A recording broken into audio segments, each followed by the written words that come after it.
आप देख रहे हैं बेनिफिट टीवी। ओके, ये central institute of spine rehabilitation और ऑर्थोपेडिक्स पूरे ही ईस्टर्न इंडिया में ये पहला ऐसा संस्थान है जो डेडिकेटेड स्पाइन के लिए, ऑर्थोपेडिक्स के लिए, ब्रेन के लिए अलग से बनाया है।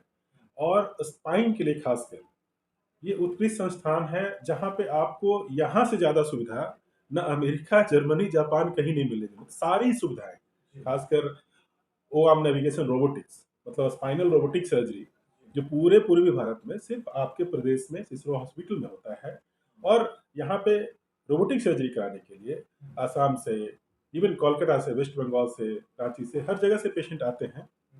तो Cicero hospital dedicated basically spine surgery के लिए है। इसके अलावा ऑर्थोपेडिक्स की सुविधा और न्यूरो सर्जरी की सुविधा और भी डिपार्टमेंट सब तो है ही साथ में संलग्न है। यहाँ जो मरीज आते हैं प्राय, जैसे गर्दन में चोट लग गई, हाथ पैर चलना बंद हो गया, कमर में चोट लगी, पैर चलना बंद हो गया, या कमर की नस दब गई है, नहीं चल पा रहे हैं। आपने कई बार सुना होगा 10 कदम चलते ही पैर जाम हो जा रहा है।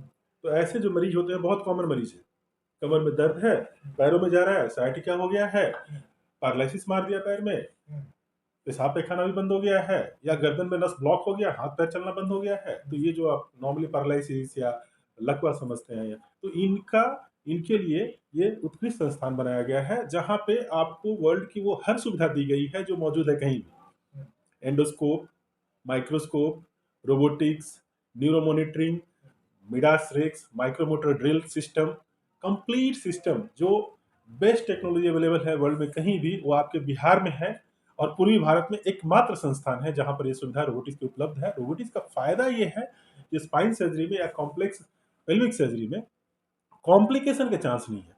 कॉम्प्लिकेशन 0% है, नियरली 0% है। That is the best side of this centre and spinal robotics.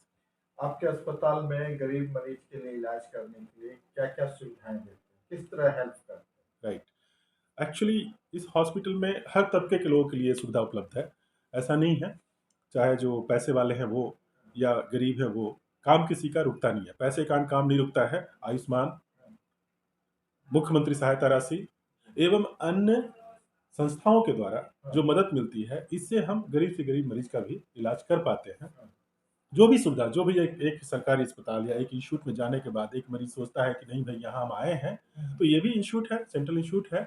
और यहाँ पे भी जैसे एम्स है या आईजीएमएस है, तो ऐसे इंस्टीट्यूट में जब आप जाते हैं तो मरीजों के लिए सुविधा उपलब्ध रहती है कि कोई भी मरीज किसी भी तबके का है, काम हो जाना चाहिए। यहाँ भी वही है, मरीज किसी भी तबके का है, काम हो जाता है। अच्छा, ये स्पाइन से जो समस्याएं होती है, उस समस्याएं से बचने के लिए उससे क्या निवारण होता है? आपका सजेशन क्या होगा, कैसे बचा जा सकता है? या इन फ्यूचर उसको स्पाइन का प्रॉब्लम नहीं हो तो क्या खान पान या एक्सरसाइज कैसे करें, कैसे क्या प्रिकॉशन क्या लेना चाहिए? राइट, सो एक्चुअली स्पाइन की सारी समस्याओं को तो निदान आप नहीं कर सकते हैं, लेकिन मैक्सिमम समस्याएं जो स्पाइन की होती है आज के लिए, आज में खराब जीवन शैली या खराब खान पान या एक्सरसाइज की कमी, इन कारणों से होती है। तो अगर आप चाहते हैं कि हम स्पाइन की समस्याओं से बचें या इसका प्रिवेंशन हो, तो सबसे जरूरी चीज़ है अपने जीवन शैली को सुधारें।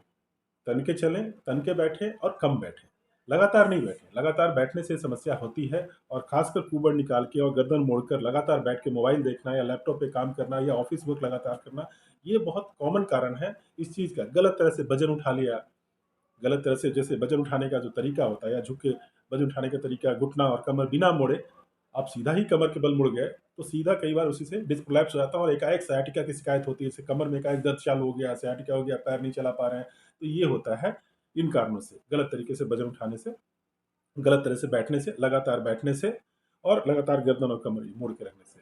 ये तो एक कारण हुआ जीवन शैली। दूसरा कारण है खान पान में कैल्शियम की कमी, विटामिन की कमी, प्रोटीन की कमी, जिससे कि कमर की हड्डियां आपकी कमजोर हो जाती हैं, खोखली हो जाती हैं, तो कमर में वो ताकत नहीं मिलता है, बल नहीं मिलता है, तो आप मरीज झुकता चला जाता है। जो देखते होंगे बुढ़ापे में कुबड़ की समस्या जो होती है, तो ये स्पाइन की समस्या का दूसरा कारण है, जिसको degenerative spine and osteoporotic spine जो ये सब होता है because of deficiency of minerals या प्रोटीन्स, तो ये चीज़ें होती हैं इनमें। तीसरा जो कारण है लैक ऑफ एक्सरसाइज। हमारे प्रदेश में या हमारे शायद कल्चर में भी उस तरह से एक्सरसाइज की जीवन शैली में महत्व नहीं रखता है, लोग एक्सरसाइज करते नहीं है। तो ये एक जो चीज़ है जिसके कारण धीरे-धीरे शरीर जो है, जो जिस भाग का आप यूज़ नहीं करेंगे, ज़्यादा सेडेंटरी होते चले जाएँगे, तो धीरे-धीरे वो शरीर स्पाइन क्या है लूज़ होने लगता है, जिसको बोलते हैं डिजेनरेटिव स्पाइन। स्पाइन खासकर लंबर स्पाइन में, सर्वाइकल स्पाइन में डिजेनरेशन स्टार्ट हो जाता है और कॉलम लूज होने से उसमें फिर नसें दबने लगती है, जिसके कारण आपके गर्दन में नस ब्लॉक हो गया तो हाथ पैर चलने में कमजोरी आने लगी, या कमर का नस ब्लॉक हो गया तो कमर पैर नीचे चलने में परेशानी हो रही है, सयाटिका हो रहा है, तो ये समस्या होती है because of lack of exercise. जो लॉन्ग ड्राइव, बाइक से जो लॉन्ग ड्राइव करते हैं, हम्म। या रोड की जो बनावट होती है, वो भी एक रीजन है क्या कि स्पाइन बिल्कुल रीजन है। अगर आप बाइक चला रहे हैं और बाइक पे तन के नहीं बैठ रहे हैं, बाइक पे आपने कुबड़ निकाल के बैठे और ऐसे जगह पे ड्राइव कर रहे हैं जहाँ पर बहुत हचके लग रहे हैं, बहुत उछाल हो रहा है, तो सीधा लोड चला जाता है स्पाइन पे। ऐसे में इनफैक्ट फ्रैक्चर तक हो जाता है।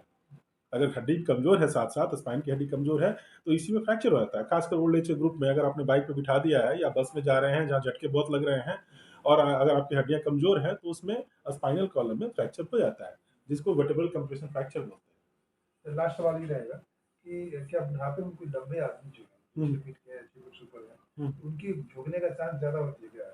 लंबे होने की वजह से या विटामिन मिनरल्स की कमी? देखिए, लंबे होने में तो एक परेशानी होती है, जो ज़्यादा लंबे हैं, जिनकी हाइट 6 फीट से ज़्यादा है, तो उनमें क्योंकि हड्डियों की लंबाई ज़्यादा है, तो अगर उनमें एक्सरसाइज नहीं किया या मिनरल्स की कमी रही, जीवन शैली ठीक नहीं रखा, तो संभावना उनमें ज़्यादा होती है स्पाइन बेंड होने का और वर्टेब्रल कंप्रेशन फ्रैक्चर, जो हड्डियाँ पिचक जाती हैं, उनका होने का चांस उनमें नेचुरली ज़्यादा रहता है बिकॉज ऑफ एक्सिस, क्योंकि उनमें फोर्सेस ज़्यादा लगता होता है। Thank you. अपना परिचय दीजिए। मैं डॉक्टर महेश कुमार हूँ, मैं स्पाइन ऑर्थो सर्जन हूँ और ये सिसरो हॉस्पिटल है, मैं यहाँ पे कंसल्टेंट हूँ और डायरेक्टर हूँ इस हॉस्पिटल का। आप देख रहे हैं बेनिफिट टीवी।